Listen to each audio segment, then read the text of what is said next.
Hey friends, welcome back to another episode of Retirement Answers. My name is Jacob Duke. I'm your host as always.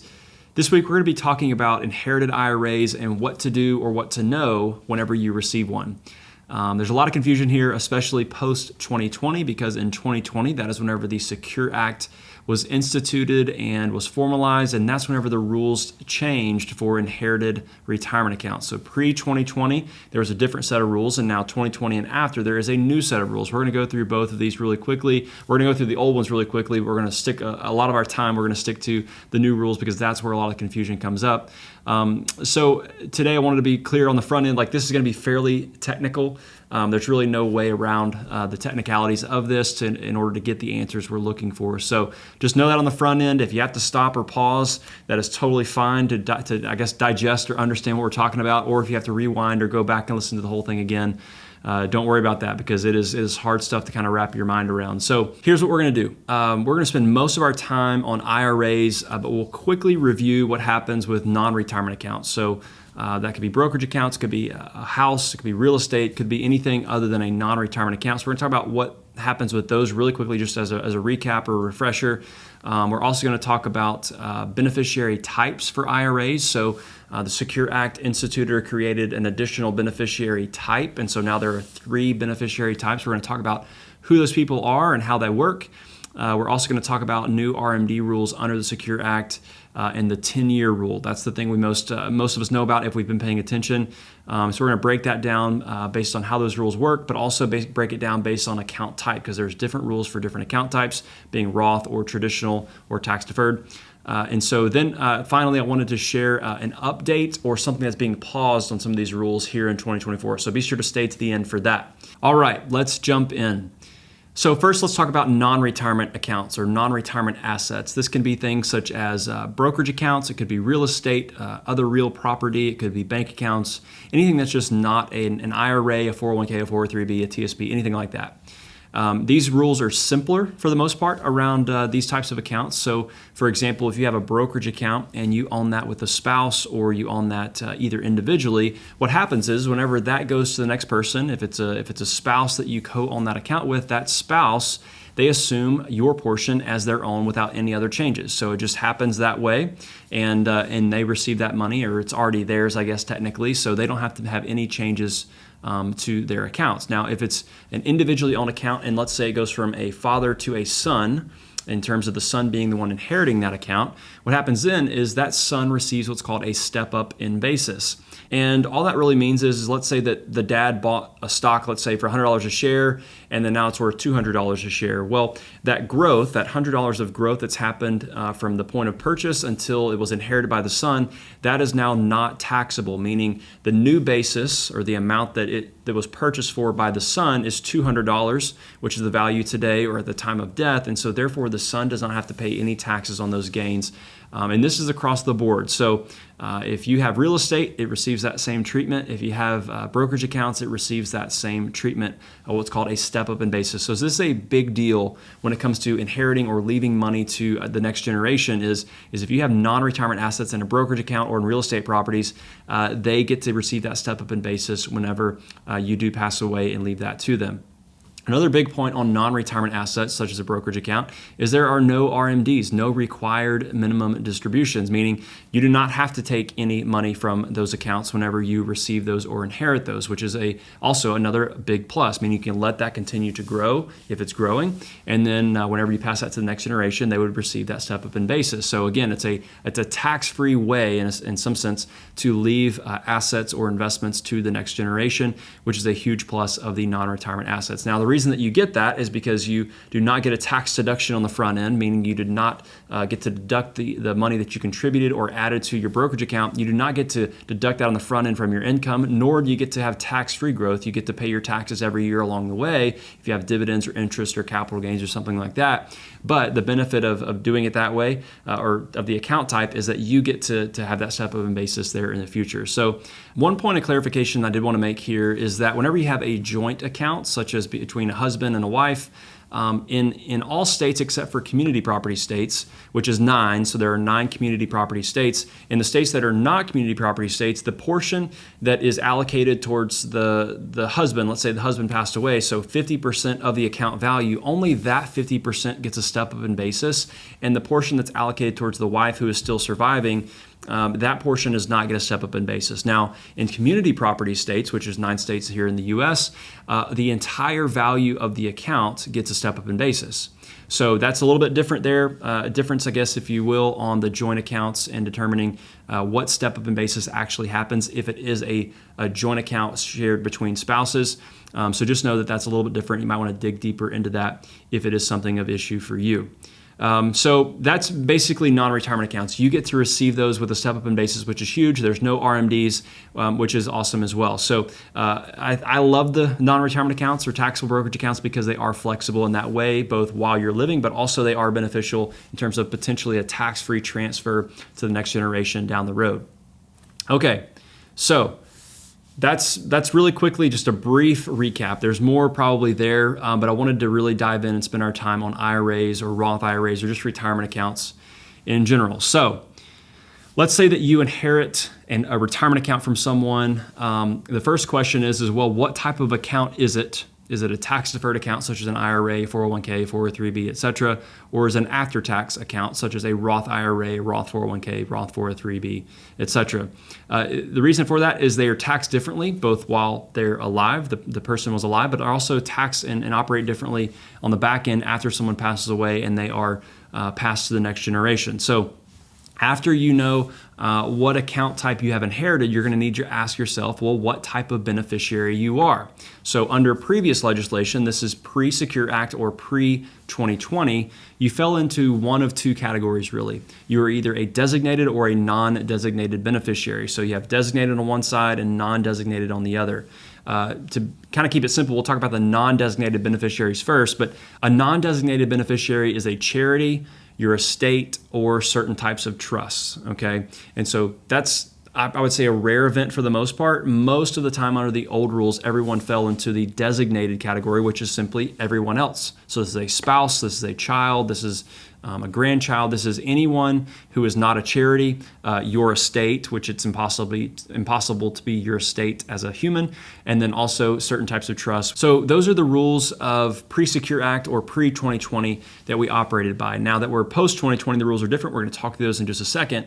But the big deal here was that anyone who is not a non-designated beneficiary, meaning they are a designated beneficiary, they got to receive stretch options or stretch provisions whenever they inherit an IRA or a Roth IRA or some sort of retirement account, meaning they get to stretch the RMDs, the required minimum distributions.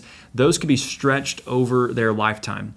And the benefit of this is that you get to reduce your annual taxation on the distribution amount, as opposed to if you had to take it all at once via a lump sum. Let's say you received $1 million IRA from your parents, for example. Well, if you have to take all that at once, then you have to pay income taxes on $1 million plus what other income you're earning.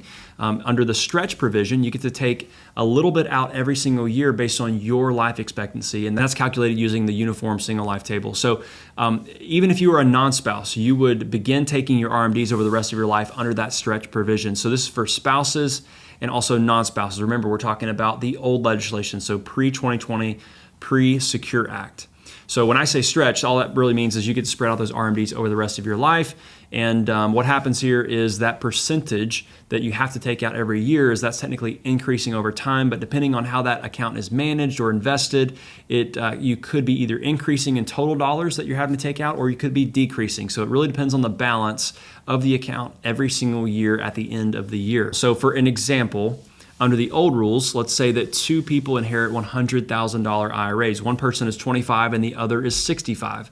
They both have to begin taking their RMDs in the following year because they are inheriting that IRA, but the 25-year-old's RMD is going to be much smaller than the 65-year-old's, and that's because of their age. So going back to that uniform life table, it's based on your life expectancy moving forward. So obviously the 65-year-old has a smaller number of years that they are expected to live compared to the 25-year-old. Therefore, the first year RMD for each of those is going to be drastically different because of their ages. And again, the biggest benefit of the stretch provision is that you can stretch out that tax liability over many years rather than having to take everything all at once, or even in a short number of years, creating a large tax bill for yourself. So that's a quick recap of the old rules, and those still apply to any IRAs or 401ks that you've inherited prior to January 1st of 2020. So if you inherited a retirement account before January 1st of 2020, those are the rules that you still get to operate on under. You're grandfathered in, which is a benefit to you. You don't have to operate by the new rules. So let's talk about those new rules. On January 1st, 2020, the Secure Act was ushered in, and it created new rules for inherited IRAs. These rules require more planning, for sure, and they're less favorable for inheritors kind of in general. There is more to know just on all of it, and it's definitely more confusing. That's why we're spending a lot of time here today. So why these rule changes? Well, if you think about it, the IRS forces distributions from tax-deferred accounts in retirement once you reach a certain age. So even while you're living, we have what's called RMDs, required minimum distributions. And the purpose of that is, as well, you've got a tax deduction to put the money in. You have not paid any taxes on those on that income yet, and so you've deferred that into the future. And they're like, well, finally, we're going to make you pay taxes starting at this age if you have not distributed your IRAs yet. So that's kind of the thing, is they're forcing you to take your money out so that they can finally receive their income tax that they have not been paid yet. So whenever we think about the Secure Act and whenever you are receiving an IRA, well, the same thing happened under the stretch provision under previous legislation is you could stretch out those RMDs that you're required to take as an inheritor or as a beneficiary. You could stretch those out over the rest of your life, which is, again, prolonging when the IRS gets those taxes or receives that tax money from you. So what they're doing in the Secure Act is they're saying, we want to condense that time period down and almost force you to take it in a shorter amount of time so that we can get our money faster. So that's the overall reasoning behind why the Secure Act has some of these new rules instituted. So let's dive in a little bit. These are rules that apply after January 1 of 2020, like I mentioned earlier. But first, let's talk about the different types or categories of beneficiaries. So you have three main types of beneficiaries. The first one is eligible designated beneficiary. The second one is designated beneficiary. And the third one is non-designated beneficiary. Now, the second one there that I said was called designated beneficiary. You could think of it as non-eligible designated beneficiary if you'd like to. There's eligible and there's non-eligible. Then you have the third one, which is non-designated beneficiary. So three different types of beneficiaries. We might be confused already, but what we're going to do is we're going to go by each type and kind of explain some of the rules here.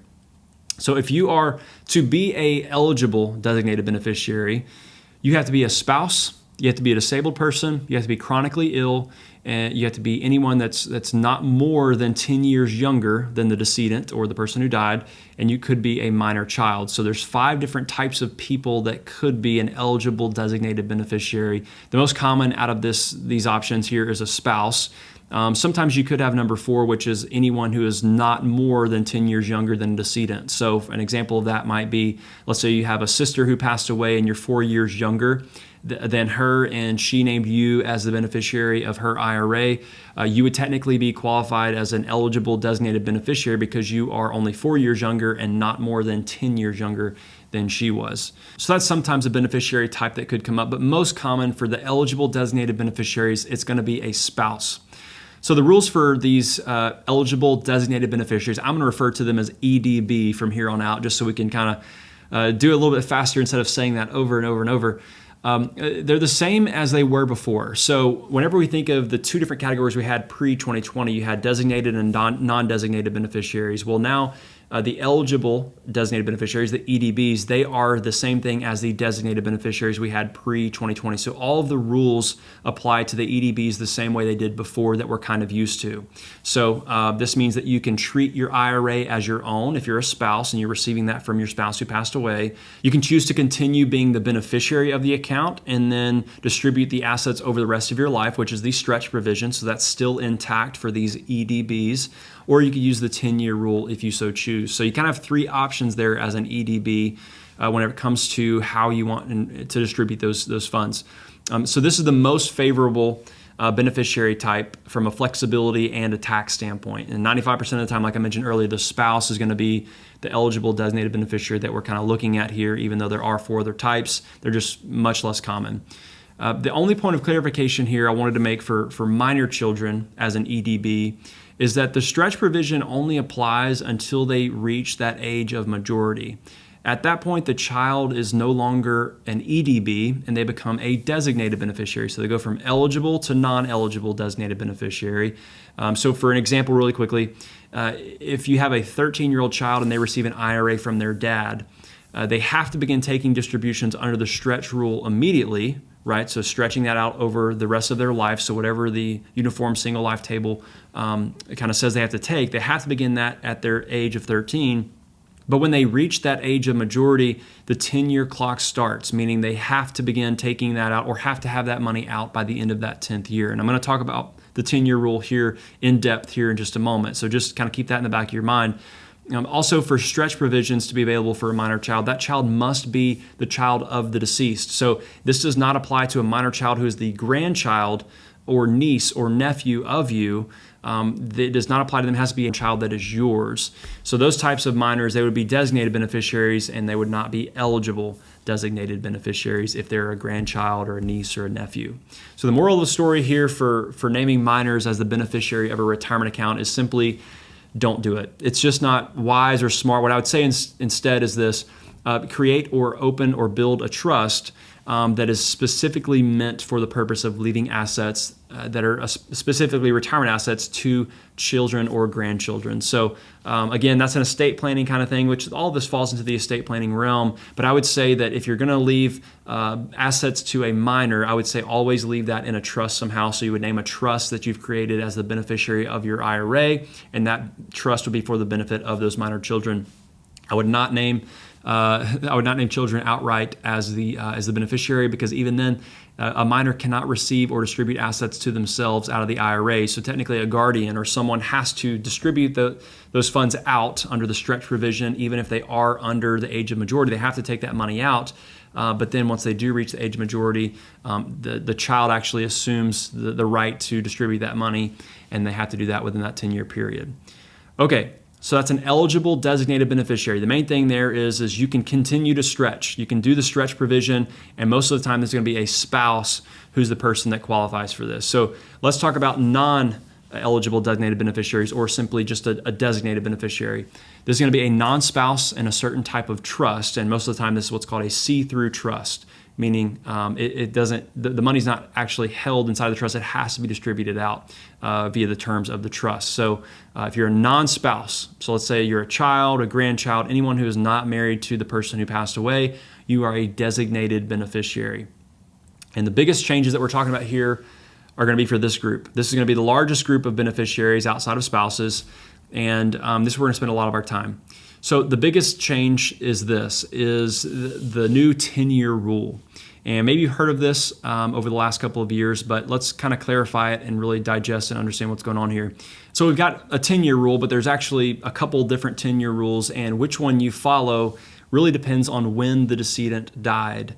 So the question you have to ask yourself is this: did they die before or did they die after their required beginning date, or their RBD?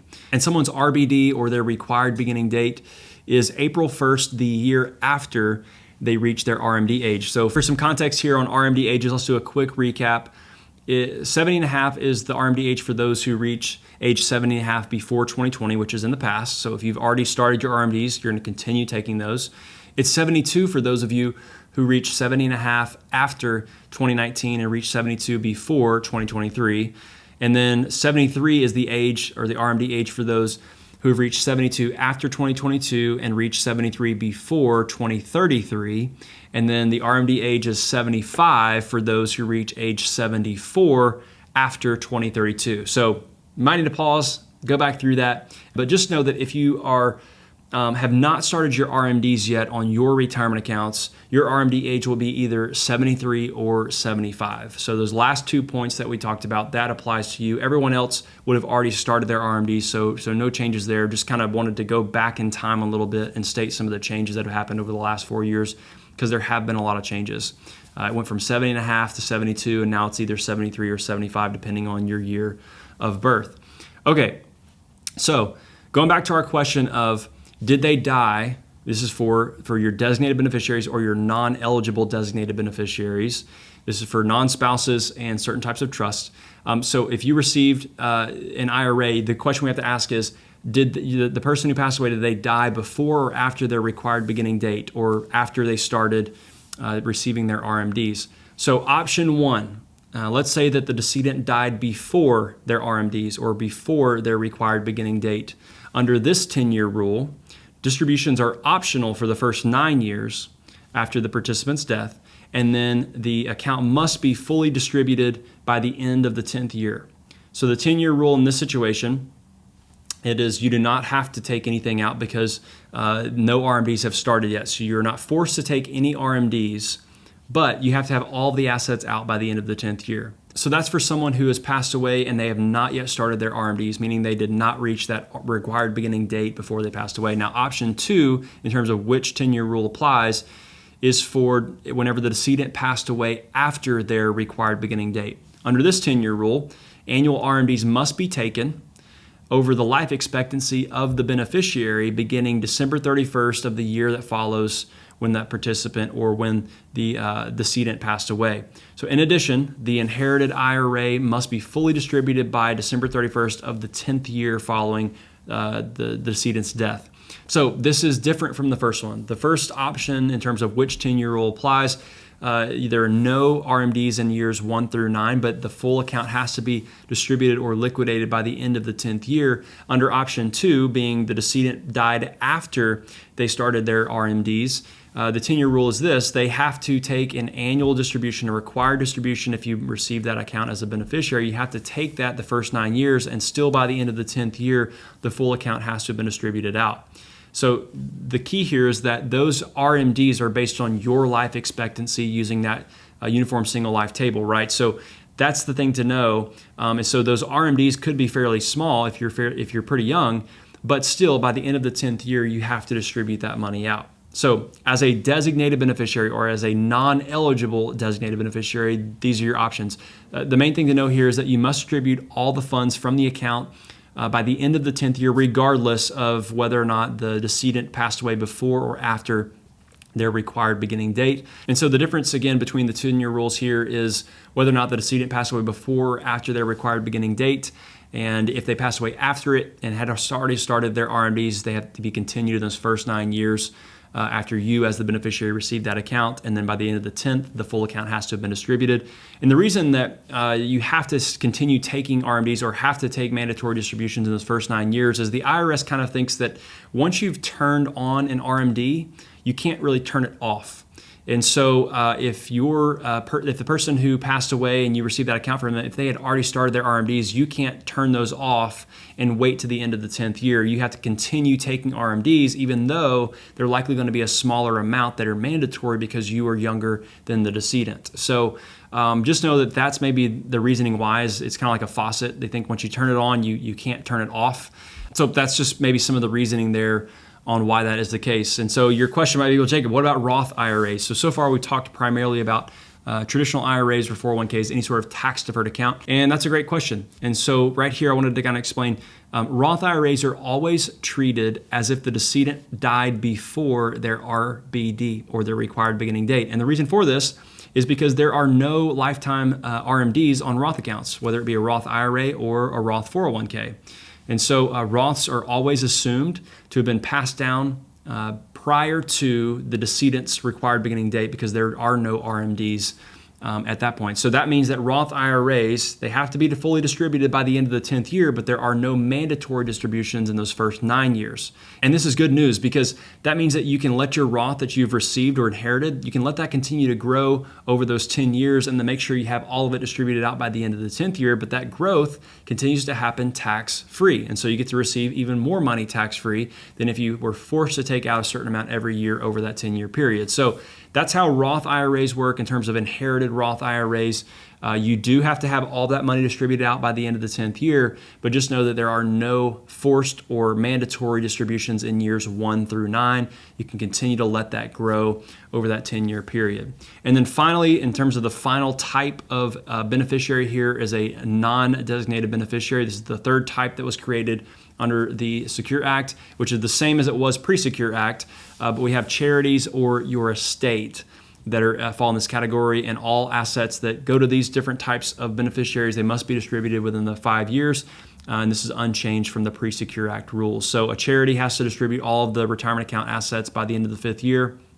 And then your estate, which is, I think, really important to reason to emphasize, like we have to, or you should be naming a beneficiary of some type on your retirement accounts, on your 401k, your IRAs, your 403bs, whatever you have. Name a person, name a trust, name something on the account, because what happens is if you don't, your estate is the thing that receives it, and that has to be distributed out over before the 5-year period is up, and that means more taxes on the estate level, but also potentially for your heirs getting less money one day in the future as well. So let's kind of walk through some examples here to see if we can make sense of all of this.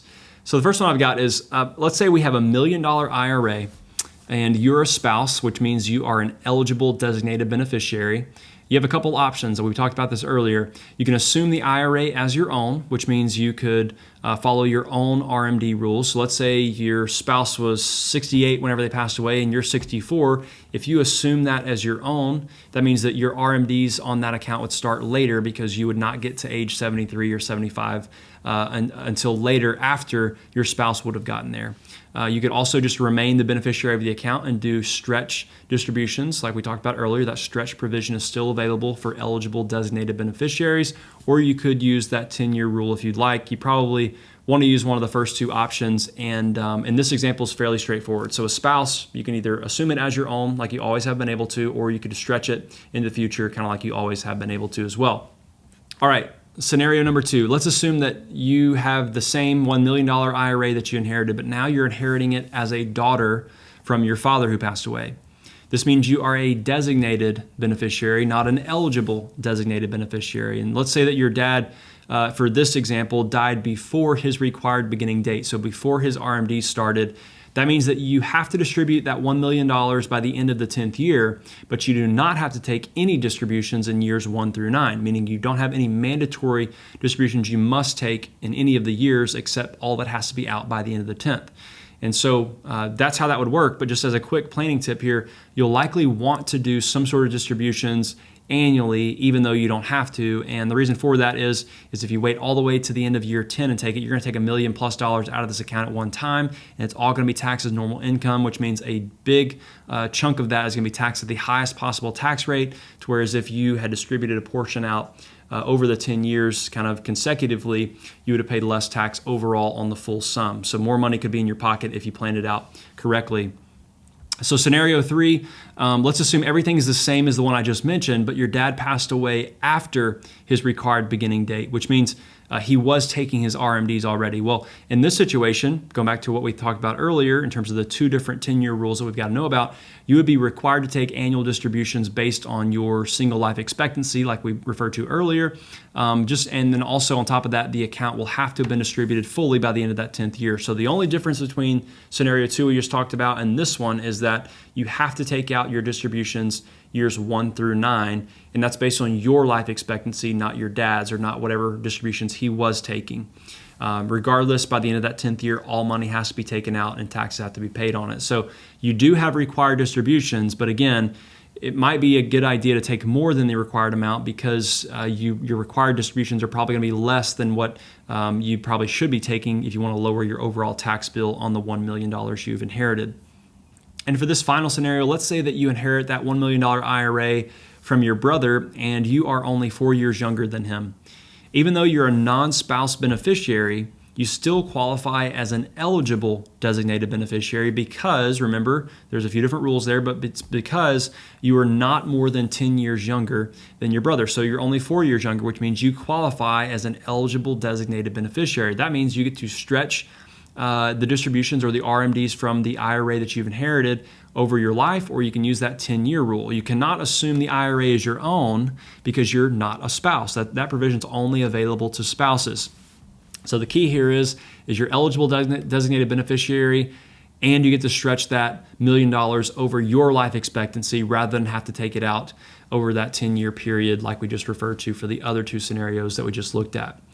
So I hope this is starting to make some sense, and I hope I didn't make it more confusing. It's definitely a hard topic to wrap your mind around. It's been an interesting and fun topic for me to kind of think through and write for this particular episode. So it's been something that's helped me a ton. There's just a lot here.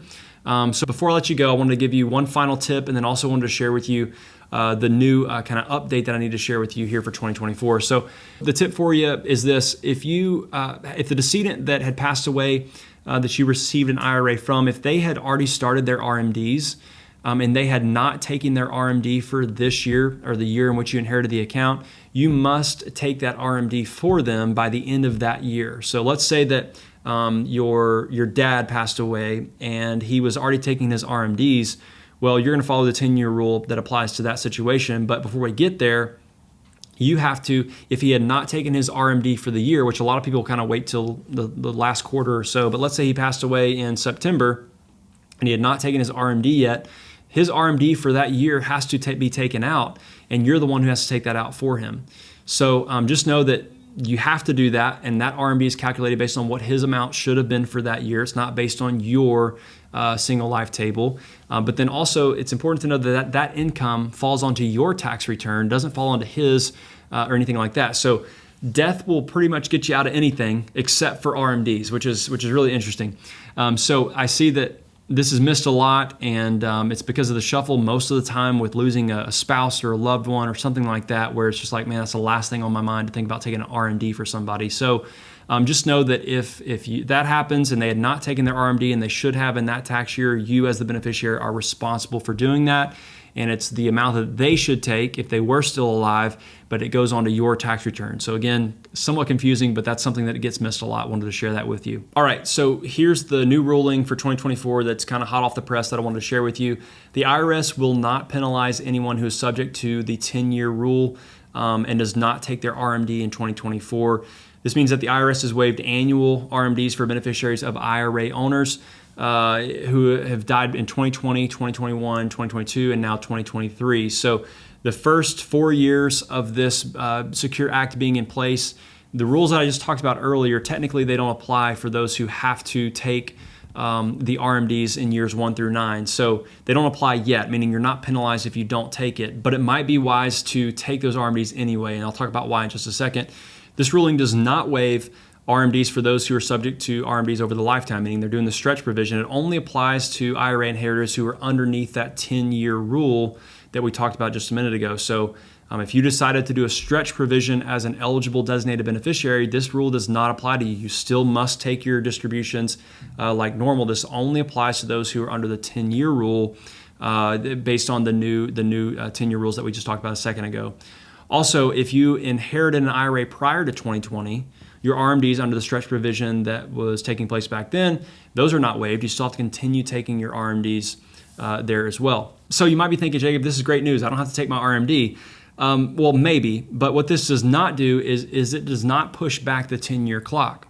So that 10-year window, it still began whenever the decedent passed away, which means that the account must fully be distributed by the end of that 10th year. It just means that up until this point, any annual RMDs that you were required to take, those have been waived and no penalties will be assessed, but still by the end of that 10th year, the account has to be fully distributed. So if someone passed away in 2021 and 2022 is the first year you should have started taking RMDs based on your life expectancy in years 1 through 9, well, by the end of that 10th year, which would be in 2032, that means that you have to have that full amount distributed by then, even though you have not had to take an RMD yet. So just know that that 10-year window, that 10-year clock started whenever they passed away, even though they're not assessing penalties on the distributions that you should be taking. So hopefully this has been helpful for you when it comes to understanding inherited IRA rules. Things are definitely more confusing now than they were before the Secure Act, but hopefully this will serve as a guide for you and you can look back at it over time. If it was helpful for you, please share it with a friend or family member that could also benefit from it. And if you have any follow-up questions, feel free to reach out to me. My email should be down in the description below. You can shoot me an email and I'd be happy to have a conversation with you, clarify anything that doesn't make sense. So thank you for tuning in to this week's episode of Retirement Answers. I look forward to talking with you again next week.